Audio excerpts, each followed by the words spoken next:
Hi, I'm Ari. I'm Nick. And I'm Terrence Howard. Terrence Howard? Like Tom Howard? No. Or Tarantino? Like where's Howard? Terrence Howard is an actor. Yeah. Hello and welcome to episode number 41 of Poem. Today we are talking about a thing. It's a movie. And Yeah. it is, No. We're filming that 1 second so that I can use the good camera. Oh fuck. That's gonna even make less sense, Nick. How did it make We're sense not to begin with? changing in between them. How did it make There's sense no to begin Here's how it makes continuity. sense to begin with. Okay. Here's how it all ties together. This is, Is it 'cause this he's is the black, great, This is the Wesley? great Pilgrim road trip. No, Nick, you racist. Okay, fine. We'll do Okay. We'll do It's the because 40. No. I'm just Okay, explaining the okay. story. In Who Killed Captain Alex, at the very end, the director, what's the director? Isaac Godfrey Wanna something. Yeah, the black guy. No, Nick, you racist. He used footage from the Ugandan Civil War, which was a result of the Hutus pushing the Tutsis out of Rwanda into Uganda, right? Which all stemmed from the Rwandan Civil War, and Hotel Rwanda is a Which movie stars Don about Cheadle. the Rwandan Civil War and stars Don Cheadle, who played Captain James Rhodes, better known as Rhodey or War Machine in the Avengers movies, who was first played in Iron Man 1 by Terrence Howard. Get it? So welcome to episode. That was so intuitive. Okay, today we're not talking about Uganda. Today we're talking about the esteemed Hollywood filmmaker Quentin Tarantino and his movies, and more specifically his movie that just came out. Quentin Tarantino is a director. He's a filmmaker. He's a man who has created And a writer. some movies. Okay. He writes the movies. He films the movies. He watches the movies probably, and he also Says the N-word along with the characters. Yes, he does. So very recently, the other day, we collectively, the three of us, watched Pulp Fiction together. This was both your first time seeing Pulp Fiction. This was my third time seeing Pulp Fiction. Ari and Wesley, what did you think of Pulp Fiction? I didn't like it. I loved it. Okay. Riveting. I liked it a lot because it was a fun way of how, it was a fun storytelling dynamic, the way they're going back in the future. I know a lot of other movies do that. Back to the Future? It goes back and forward through flashbacks and the like. And I thought they did it in a good way, and it wasn't distracting or too confusing because like the orders and stuff. Mm-hmm. And everything to do with Samuel Jackson was hilarious in my opinion. Like, I think anything he was a part of was almost the highlight of the film. And there's just so many funny parts between the Golden Watch and anything that Samuel Jackson said or did, and John Travolta's dancing. If I did have a few critiques to give about the film, I felt like there were not too many plot holes. It was fairly tight on that aspect, but the pacing was kind of, especially in the second chapter with the dates, I feel like the pacing was a little slow there, but other than that, I think it was a pretty good film. Wes, what do you have to say about I don't know. legendary film Pulp Fiction? It's pretty boring, right? I don't know. There wasn't a story. I didn't like that. There wasn't really a plot. I thought each of the vignettes were kind of boring. And I feel like there's a lot of extraneous dialogue, which you can say, it builds the characters and it calls back to it later. But frankly, they talk about Big Macs, okay? Yeah. And it was funny. Well, okay. It's banter, I but think that's like a Tarantino likes podcast, to- right? I Here's want the thing. I want a movie. Here's the thing. It's not that Wes, because you said Quentin Tarantino knows how to make a movie. You just don't like it the way it's written. Yeah. Right? Now, my theory is that you just don't like real life. I don't want to watch real life in my movies. Okay.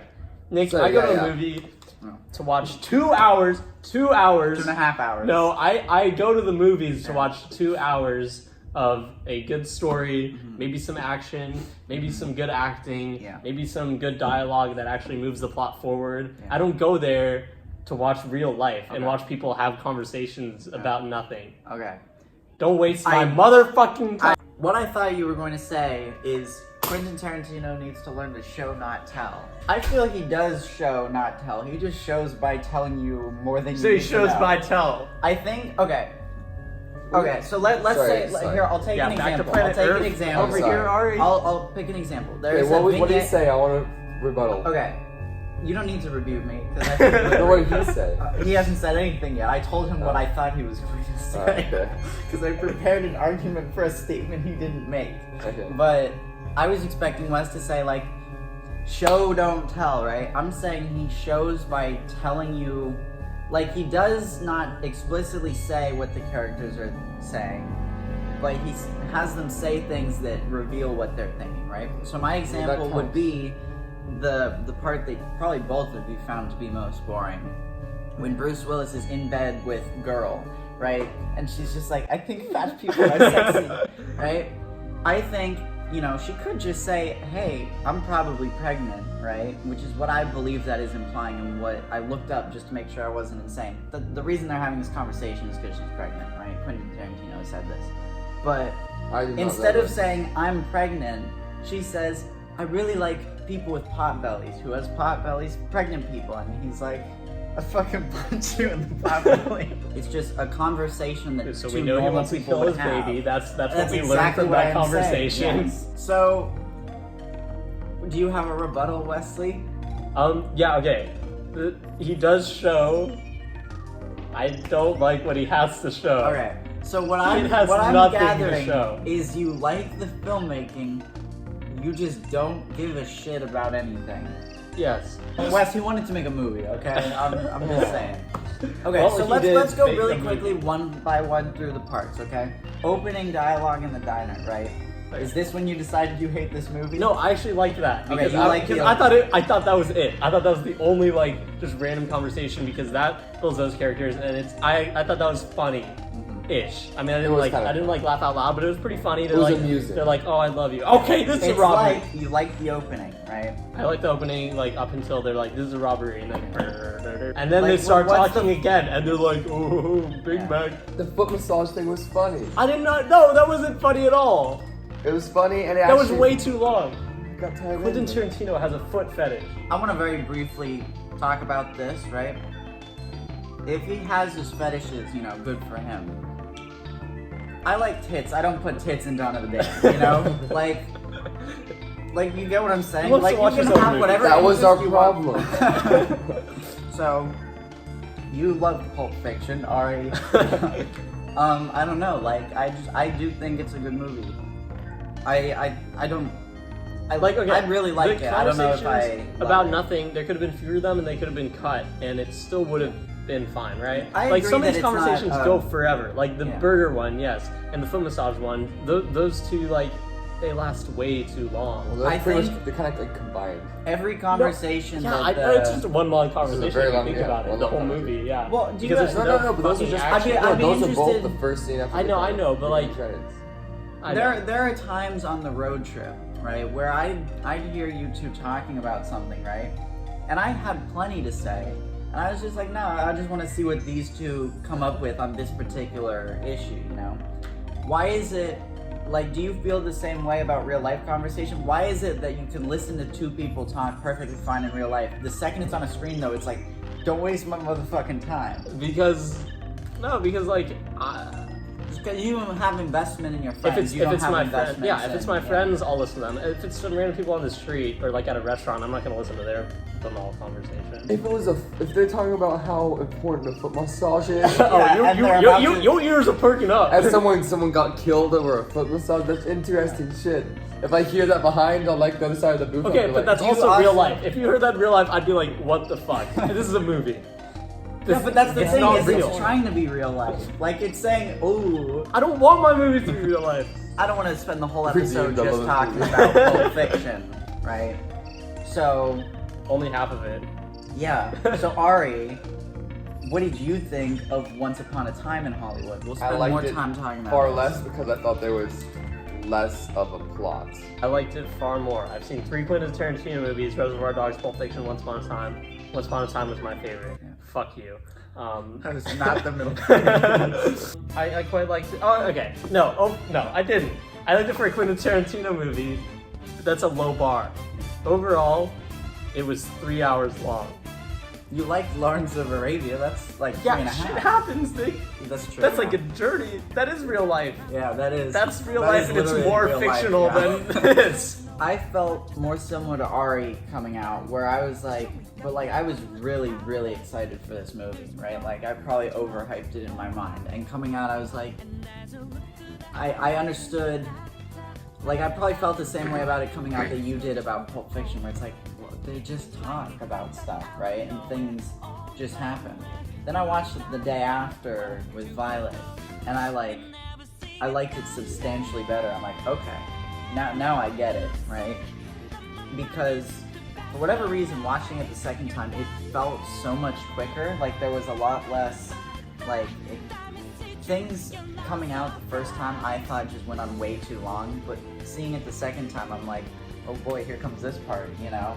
And I was like, why am I excited? I thought I didn't like this movie, you know? But there were moments where I'm like, oh, I'm really excited about this.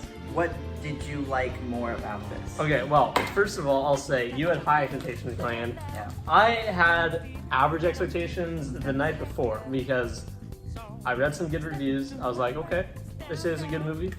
Trailer looks good. Doesn't look like there's that much action, which I'm not big on, but trailer looks good. Then I saw Pulp Fiction, and I'm like, oh man, I hate Quentin Tarantino movie. This movie's gonna suck ass. So that helped, I think. Yeah. That helped. Because I had like the lowest Yeah. of lowest expectations going into this, and it surpassed them. I liked the Rick Dalton story, and I liked that character. And I think that it would have been better if it had not just been a day in his life, and it had been That's more of my a, biggest maybe problem. a year in his life, or just more in his career. Show some more stuff, but yeah, it's just one day in his life, and the other two storylines don't go anywhere. Like Yeah. they're boring. They have a point, but it's so like drawn out, and those scenes are so long. I feel this movie would have benefited from having a more conventional, series of events, you know? Because I'm happy watching, you know, the two characters in Pulp Fiction go about their day, because their day is very interesting. They're interesting people. Ooh, I don't know what it's like to be a gangster, right? I know what it's like to be an actor on a set, you know? Here's the difference for me between Pulp Fiction and Once Upon a Time that I explained to Nick when I was texting him. Pulp Fiction, I think that for me, there's entire scenes or conversations that you can cut out, and I'd like it better. This one, I think everything's fine, but everything could be cut shorter. This movie the scenes are too long than they need to be, and they're good scenes, but then they overstay their welcome, and I get bored. I think one thing that Tarantino is good at is he's got good moments that you remember. Pulp Fiction, I didn't enjoy, but there were good lines, and there's very quotable lines. This movie too, there's some good lines, some good scenes that are very memorable. I love how much of an idiot Rick Dalton was. I love an idiot main character. I thought the insertion of him into other films was fantastic. The fake French movie, I don't know if that's a real thing that he was inserted into, or if they filmed that from scratch. I think it is filmed from Is it the scratch. army one? Not that one's good too. That one's definitely from scratch. But the one where he's driving the car when he's doing the Italian films is like, oh, it was a James Bond knockoff called Operazione Dynamite, right? Yeah. That is like, those are the types of movies that me and Luke can watch on our marathons, like these shitty Italian 4x4 films, right? And it's like an incredible recreation of that. That's what they all feel like sound-wise, and the camera's all shaky and everything. I earnestly believe this film is just an excuse for him to say, look at all these things I know. Now, this story in particular revolves around the Manson family, right? But it doesn't. Okay, I say At the revolves. same time, It because it mentions feels the Manson family. feels like it's shoehorned in. It feels like there's two stories that just like don't have anything to do with each other. Like the story that Quentin Tarantino has written, and then some like fantasy that he has about Sharon Tate that he wants to include in there. Yeah, and when we went to get food beforehand, right, Ari was like, don't spoil anything, don't say anything. I think he would have significantly benefited from me and Wes telling you what happened to Sharon Tate. Because in real I life. found out the night before, and I thought I had it spoiled for me. I was like, oh fuck, I found out that If Sharon you- Tate was killed. yeah. But that's like, he's playing on that expectation. And We spoiling this? I wouldn't be, yeah, we're getting into spoilers here. Kind of. Well, in real life, Sharon Tate, wife of Roman Polanski, actress, she was in like Wrecking Crew, she was in Valley of Dolls, she was in She's in stuff, right? Like she's like a B actress, right? She's not big name, you know. And she gets murdered by the Manson family, who they were fucking insane, right? You did not know who Sharon Tate was. You did not know who Charles Manson was. You did not know that she was going to die. And you said, why the hell is this woman in this movie? Exactly. Everything to do with her and all the people she was with. I went into this movie knowing Sharon Tate was going to die, or thinking I knew that We're Sharon really Tate was beating going around to the die. bush here Yeah. with this Sharon Tate thing. And I'm sitting there thinking, Funny. oh, I wonder when she's good. This is Margot Robbie. From my perspective, knowing who Sharon Tate is, they're building up this character where I'm just like, oh God, what's gonna happen? And when he starts narrating later on, and it's like at 4 o'clock that day, Rick Dalton went to go get pizza somewhere, you know? And all that stuff's happening. I'm like, oh shit, here we go, right? I know. I thought I All didn't the know there four was gonna friends are in the be house. She's pregnant, and it's just like, oh, any murder or violence. you know. And so when it happens, it's a twist, right? For me, it's a twist because I thought I knew what was gonna happen because it's what happens in real life. So this is a movie where the twist doesn't work as a twist unless you know how the actual real life event occurs, which is so weird, right? Yeah. He's done it before, but like it's still very strange to be like, oh, they killed them. Oh, okay. This movie exists in the time of that. He didn't need to include that. He just wanted to for the ending, but it has nothing to do with the really the main movie. No, not at all. So I just felt like that felt shoehorned in, and just his excuse to put that But in. we got Margot Robbie, so. Right. I love the ending of this so much, right? I don't remember what your reaction was. I've never seen, when I watched it with Violet, I've never seen someone like simultaneously like pledge up but also laugh really hard. It's like, oh, she's fucking dead, right? I think the characters are good, but I don't like them as much as I could because they're so static. None of them change. Maybe Rick Dalton learns how to Rick act. Dalton changed a little, but Cliff, there's no change in him. He was charming, but it was hard to like him because he was just like this I guy love who him. just like punches things. He's I just a guy and appreciate kills that his of wife. there are so many actors from that era who go through the exact same thing he goes through, which is just, I'm stuck doing these shitty Italian Right. movies, right? I think it was right after Kill Bill where he's getting interviewed on some new show, and this woman's like, your films inspire violence. He's like, no, they don't. My movies are movies. They're not real. Violence isn't real unless it's real. It's like, what are you saying? Let's talk about I Reservoir haven't Dogs. seen it, but he's so much younger. Reservoir Dogs is a movie In Pulp Fiction? Yeah. that He has more hair. some people really like, and I don't like that much. I didn't like it that much either. It's kind of boring. What That is was- the general, without spoiling anything, what is it generally about? Some That's guys kidnap a dude. and cut off There's his a ear. mob heist and it goes wrong. Yeah. Okay, that sounds fun. And they all got No, names. you where don't it's see. Mr. Here's the Color. thing. You haven't You don't seen it. No. You don't see the mob heist go wrong. Oh. It's only the aftermath of the mob heist going on. Which, So there's to be no fair, heist. you know, is an interesting idea, I suppose. This is the first one I saw. I gave the benefit of the doubt because it's low budget. It's his first movie. You know, first movies are usually pretty small scale. So I was like, he might be a good filmmaker. This one, it's got one good scene. Just watch the ear scene. That's it. Yeah. No, it's got two good things. Why Why am I Mr. Mr. Pink? Because Yeah. you're a faggot. Steve okay? Buscemi is in Yeah, this that's. movie. I mean, it's not. It's his fault. that The movie's good. Then he made Pulp Fiction. Then he made Jackie Brown. Jackie Brown is a His second fantastic film? Is Pulp Fiction. Is It won the Pulp Palme Fiction? d'Or at Cannes How does Film he, Festival. what connections did he have to get Steve Buscemi in his first film and then all these people in his second film? Do you really want to know who his connection was? So, Harvey Weinstein. Hey, up to no good, up to no good. Yeah. I think Quentin Tarantino hates Harvey Weinstein because all the evidence of all the people that like defended Harvey Weinstein over the years, Quentin Tarantino's the only one where like he told him, "You're a shit person. I hope you know that." But I'm still gonna use you to make movies. Yeah, because Uma Thurman's Hey. like, "Hey, I got harassed." what by did Harvey Weinstein do again? Many people. Okay. Jackie Brown is a fantastic film. That's all I really have to say. Robert De Niro's in it.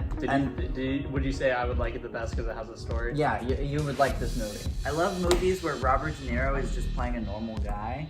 And this is one of those movies, like, he is completely useless in the entire film, or for most of the film. Which film was he that just about? sits there like Jackie he's Brown. the dude from Big Lebowski, right? He just sits there while, like, the plot happens around him. And I think the joke is that they got this big name actor to just be like this minor character. Okay. But he's in the whole movie. He just like sits there and goes. It's funny. Tarantino has this thing he likes to do where he digs up actors that everyone's forgotten about and puts them as like the main character. No, like They've forgotten about them and then he digs I want them you to up. think about John Travolta's movies before Pulp Fiction, right? There's a point where everyone's just like, go away, you're just weird now, you know? And then Quentin Tarantino demanded that he be in this movie, right? And he is, and he does a good job. And then Pam Grier, who was in all these like 70s blaxploitation movies and horrible, horrible sex films, where just they did depraved things to her. And then he's like, hey, you actually can act. Come on down. And she does a fantastic job, right? And then he digs Robert Carradine out of the bushes to put him in Kill Bill, right? Like, this is what he likes doing. After Jackie Brown, he did Kill Bill, neither of which I've seen. Then he did Death Proof, which is his half of he did a movie with Robert Rodriguez. Double feature. Yeah, I'm trying to remember the name of the double feature though. Because they each did a movie and they've been released separately, but together it's called Grindhouse. Grindhouse is probably my favorite idea for a movie I've ever heard. And you've never watched it? I haven't watched it because I want to watch them both at the same time, Right. which takes up 4 or 5 hours, you know? But it's basically, they each made a terrible B movie, right? They would come out in like the 80s or 70s. And then got a bunch of other filmmakers to make fake trailers to go in the middle. And everyone liked this so much that 3 of those fake trailers have been made into real movies. One of them is Machete. Spy Kids, No, and Alita Battle Angel. Yes, so pretty of much Robert course, Rodriguez's yes. entire yeah. film all Did of it. he do Alita? Yeah. That makes a lot of sense. Why? Because it's weird. Then he did Inglourious Bastards somewhere in there. Inglourious Bastards is good. You'd probably also like that one because stuff happens. There's some scenes that take a very long time to get to what they're doing, but there's very few conversations that go nowhere, right? There's nothing that doesn't contribute to the plot. The opening scene of that film is one of the greatest things I've seen in film history. Of course. It's very good. Django Unchained. Django Unchained is free on YouTube because Quentin Tarantino is like, yeah, I'm just not gonna take it down. So it's been up there for over a year. The entire movie is free on YouTube.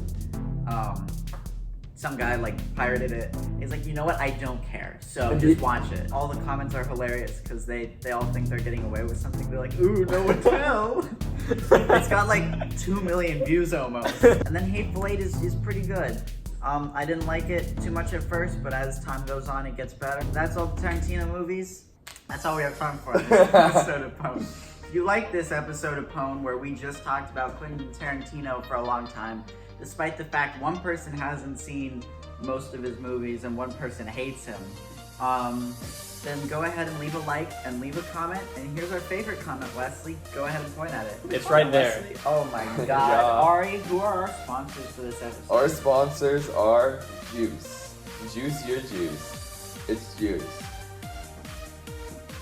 Next episode, we will be talking about cats in the movie and the animal. Yep. Cue Nick putting in the cat. Where's the fucking... Not necessarily in that order, though. All right. Wesley, you just said what we're going to talk about. So, Y'all ever episode 41. Or what? What have we seen? The Cat in the Hat live action movie. We're going? Oh, we finishing? Yeah. Sign off, ready? Yeah. Boom! Boom.